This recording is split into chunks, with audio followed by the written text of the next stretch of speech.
Hello, Internet!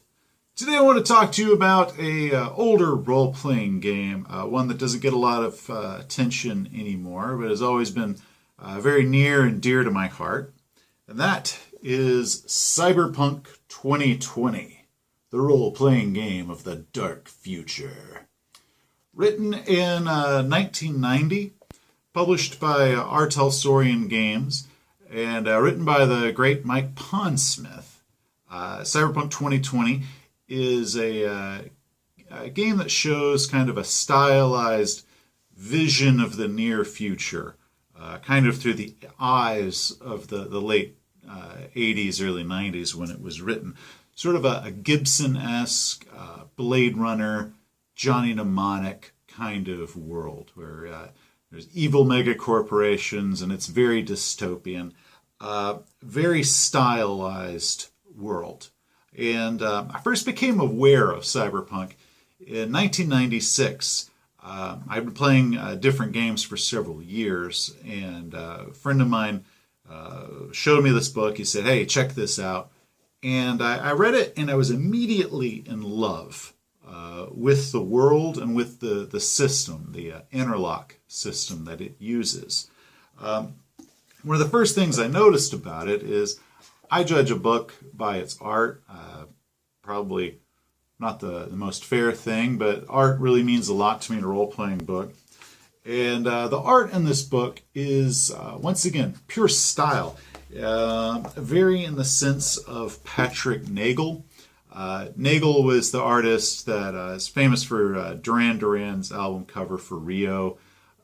The style has been used in the animated show Moonbeam City. He didn't do that, but that style.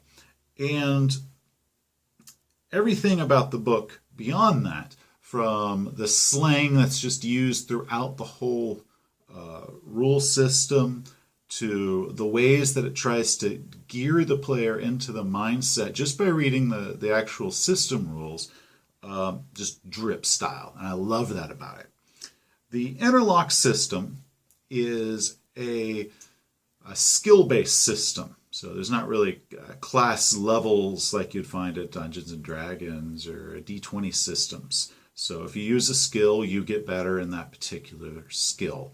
There's not hit points that go up as you increase in levels. So whatever hit points you have when you start off, that's it. You're just as squishy no matter what level you are, upper to lower, until we start getting into cyber and different things like that. The interlock system uses 2 dice. There's your D6 and your D10. Well, you'll need more than 2. You're going to need a couple of each, but not many.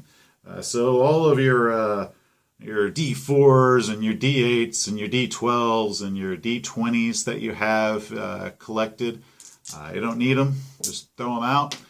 They're not necessary. You just have 2 dice. That is one great. I personally think that an addition of a D20 would have been a good idea. Not major criticism to the point of deterrent, but if I had been talking to Mike Pondsmith at the time he came up with it, I might have been like, hey, maybe a D20, but that's all you get. It's all you really need. It's a wonderful system after that. There are 9 stats. I've always appreciated the fact that the stats for tech and the stats for intelligence were very separate. So you can have an extremely intelligent person who is just not mechanically inclined. They're not very good at technology. Or you could have somebody that's really great at technology and they're just not really the smartest person. I've always liked that about it. We have 10 classes. Pretty varied. You have a cop, you have a rocker boy, which is kind of a just rock star that goes out there and influences people. You have nomad, solo, which is their fighter, the net runner, which is the hacker, etc., etc. Good list of classes. But when you're doing character creation, you go through that. The next step that the player reaches, and this is where the system really begins to shine, is the life path. The life path in Cyberpunk is just a thing of beauty. it can very quickly, through a few dice rolls, create a certain personality for the character, their life events, the people that are special to them, and it's very fun to do. It's very simple. And it's great for players that aren't really sure what this whole cyberpunk thing is, where they can very quickly get a character that's really unique and aimed at this world. Also, if you have a player that's not the best role player, for them, their character is usually just some numbers on a piece of paper. This life path really does a good job of creating them as a separate person, a character that's not just stats. And that's really helpful because it helps them get into the world. Once they get past that, you get to your equipment, standard near future sci-fi equipment. But Cyberpunk takes it one step further, and they start pulling in fashion and style, once again, brought in. So now your characters, they find themselves not just focused on, I want bulletproof clothing. They're worried about what brand, they're worried about what cut. And for a lot of games, that is actually kind of tedious for me, where they're trying to pull in the world. Cyberpunk, it's very natural, and players get kind of excited about that aspect of it. And I haven't ever encountered a game where players naturally become excited about the fashion and name brands in a fictitious world. So Cyberpunk did a wonderful job with that. Now, once it gets down to the game itself, characters are created. First thing that jumps out is combat. Combat in the interlock system is fantastic. It is intense. It is brutal. It is extremely cinematic. Cyberpunk is a game that not only allows but encourages John Woo type fighting. So when you go into the combat section, they made it very, very easy, where it's pretty much summarized on, if I can get to it, this one page. That's just about everything you need. Nice little spot. I would photocopy this and I would give it to all my players, and that kind of helped them through the combats. And the only things with it is it's horribly lethal, as in seriously lethal. Character can die in combat fast. There are hit locations, so if you were to shoot someone, you've got right leg, left leg, arms, head. So 1 out of 10, you're going to hit someone in the head. That is almost always a death sentence. And even if you are shot in this game and you do not die, you will be suffering a lot of minuses after that because you're injured, you're in shock. And Cyberpunk did a fantastic job of taking a lot of gritty realism while still stylizing it and putting it in a game format that is very intuitive and fast. My favorite combat system out of any game. We have since used this for one-off zombie games periodically, or different sort of worlds where we want to have a very brutal, fun game, and we'll take the interlock system and its combat and we'll use it for that. Great game. Now, it's not perfect. There are a few criticisms that I'm going to give for it, because if you love something, you know its faults. The first and the most common one that I see is that it's dated. Once again, this is the future from the eyes of the late 80s, early 90s when it was written. Some of it was creepily accurate, and some of it was hilariously off. I don't find a problem with that. When it comes to the cell phones in the game, I just go ahead and treat it like we do modern cell phones. I don't make them pay extra for caller ID. I don't find that as big of an issue. We ignore fax machines because who freaking needs them? Some players, though, when I've read different reviews, seem to not be able to get past the fact that the game is set in the year 2020. And here we are, we're almost at 2020. We don't have cyber limbs. There aren't the great big corporate wars. There's not all of the things that this book predicted.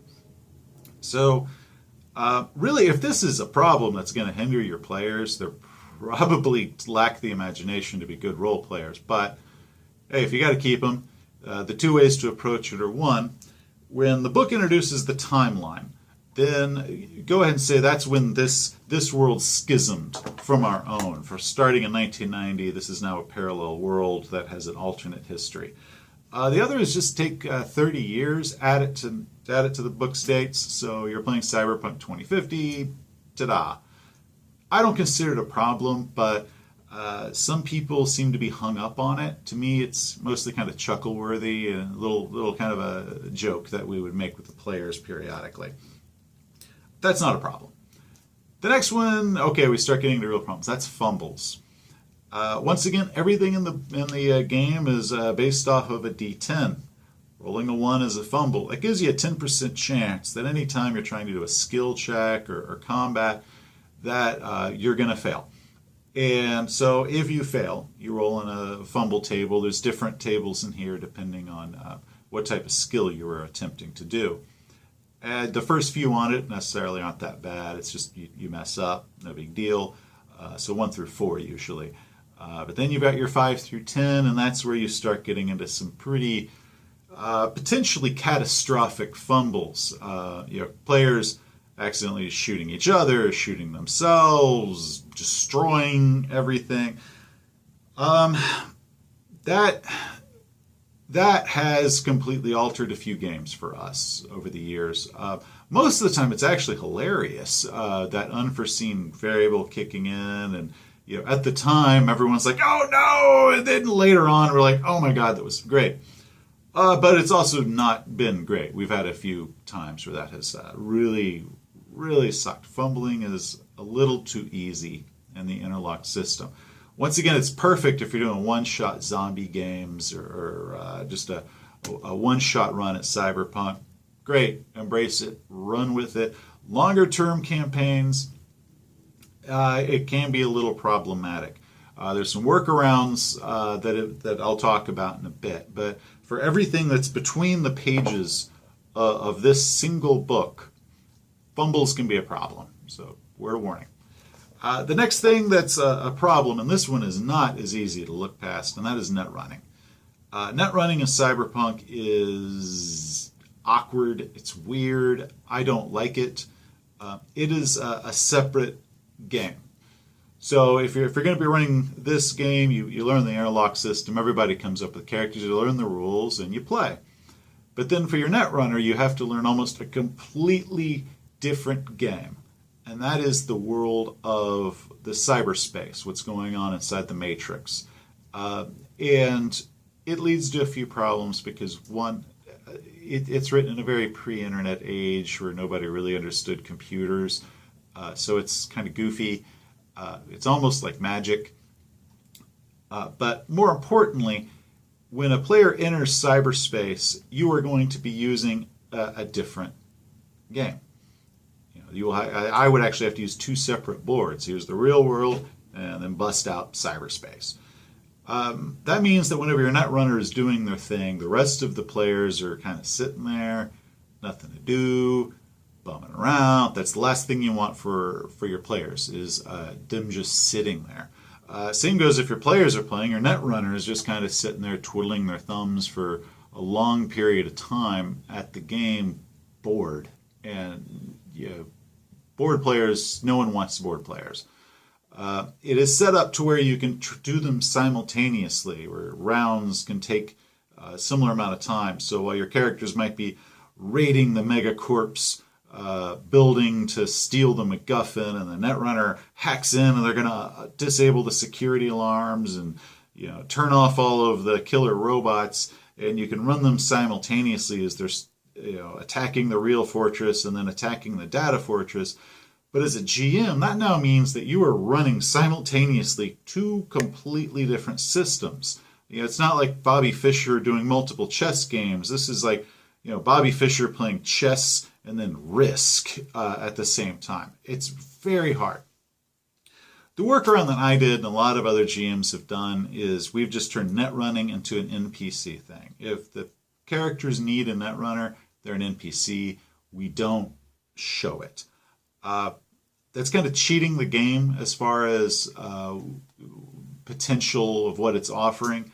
But I just found it a lot easier to just bypass net running because it's awkward, it's difficult to do, and it really takes away from the rest of the party. So, word of warning. So if you do pick it up and you look at net running, you're like, oh my God, what was that guy on YouTube thinking? No, it's bad. It is the one thing out of Cyberpunk that I look at and go, oh yeah, it's not that good. But everything else is more than enough to make up for it. All you need to play the game is this book, 250 pages. That's it. You don't need separate keeper, dungeon master guide, player guide, none of that. Just one book. You can buy it off the Talsorian website or Drive Through RPG for $25, $30. Of course, there's eBay. Tons of great stuff on eBay. Sort of a benefit of the fact that you're dealing with a 25-year-old game. Now, if you do play it, based off what's in this book, and like I said, this is all you need. I've run and played several campaigns for long periods of time, never feeling that any of us needed more than this. But if you like it and you decide to expand on it, there's a whole library of supplements and add-ons and great stuff. But what I'm going to recommend you start with, out of all of those, is it's called the Chromebooks. There were 4 Chromebooks. They then compiled them into 2. So this is Chromebook 1 and 2. And then, of course, following that up is Chromebooks 3 and 4. Mine's got a little bloom there, a couple years of use. The Chromebooks are additional gear, equipment, weapons, tech, a lot of neat stuff. But what's really great is the fashion. I'd already talked about the fashion, and the main book is great. Chromebooks launch that into the next level, and that's where players who get so excited doing their own clothes. If you're going to get one of these, I'd recommend Chromebook 3-4. And the most used portion of that is fashion. We use that to death. Where it starts talking about the rules of designing your own clothes and the name brands that they have, this 2-page spread got used more than anything else in the whole book. This system drip style, Chromebooks not only give you better equipment, but they just pull you deeper into that cyberpunk world and the cyberpunk mentality. It's brilliant. Aside from these two, the only other book I would recommend if you're just wanting 1 or 2 little things to add to the core book is Black Hand's Street Weapons. Once again, combat in this game is a big deal. It's a lot of fun. Black Hands is all of the weapons from all of the supplements. They put them together in this one book. So it's a just wonderful catalog of all the great stuff out there that characters can use to kill each other. We would just refer to it as the Big Book of Guns. Wonderfully illustrated, some great stuff. They put a lot of thought into the weapons in this game. So instead of just saying, well, my character shoots a 9mm or a 10mm, players would get into long discussions about what their favorite gun was, why it was their favorite, concealability versus caliber, rate of fire, ammo capacity, different add-ons that they would do.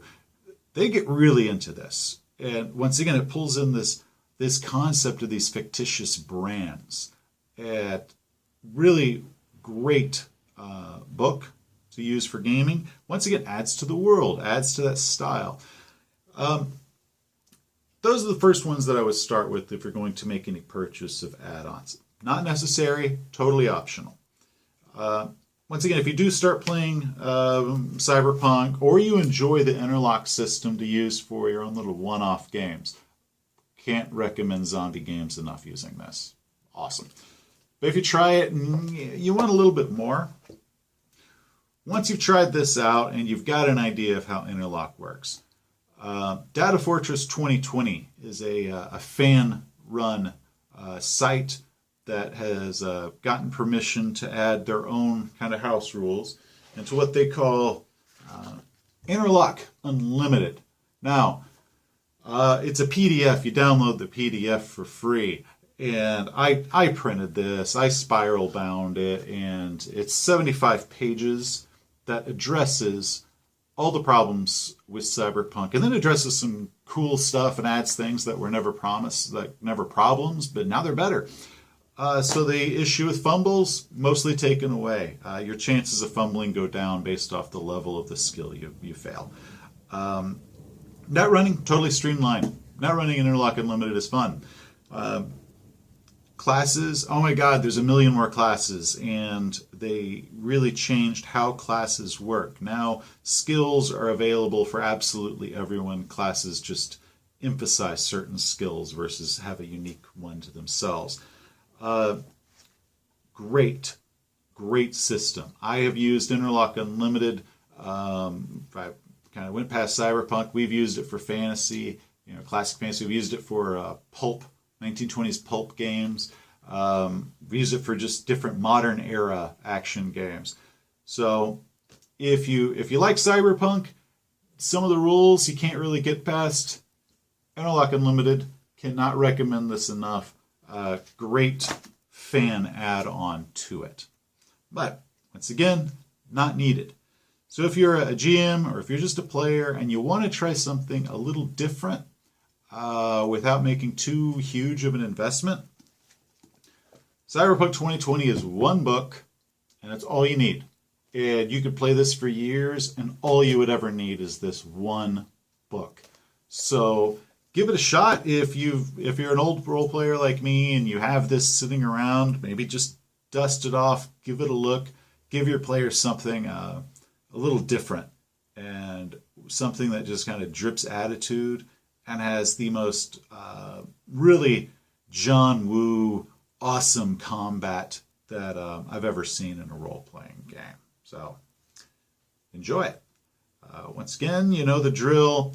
Like, comment, subscribe, that sort of deal. But until next time, have a good day.